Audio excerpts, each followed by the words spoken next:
So I woke up today and turned on the news, and a website that promotes marital affairs got hacked. All right, here's their motto: life is short, have an affair.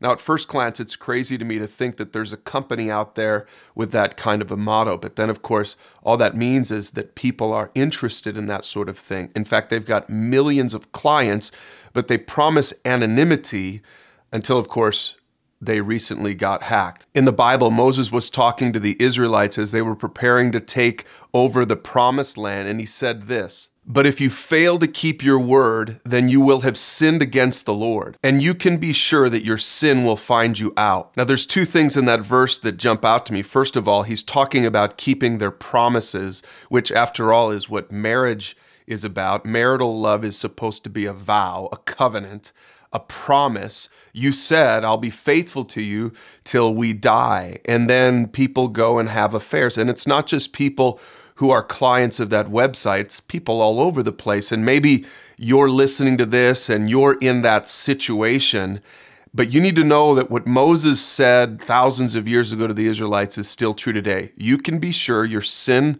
will find you out. Now, it might not be a website getting hacked. Maybe it will be. It might just be someone's going to come to your spouse and someone's going to finally out you. So here are 4 things that I think you should really consider doing if you find yourself in one of those situations where you have marital unfaithfulness. Number 1, seek the truth. No more lies, no more, pointing fingers, no more making excuses.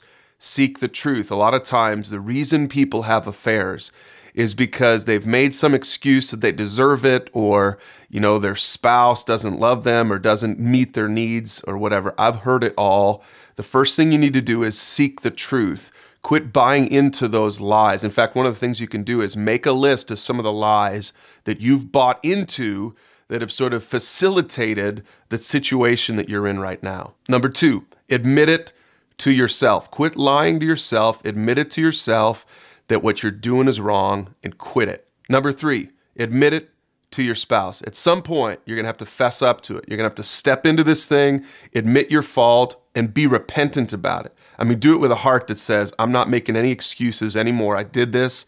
I'm heartbroken that I did this to you and to our marriage. And number 4, get counseling, or find a mentor at the very least, a marriage mentoring couple, so that you can start working on your marriage and rebuild your marriage. Because really, don't doubt God's word. When God says it, he means it.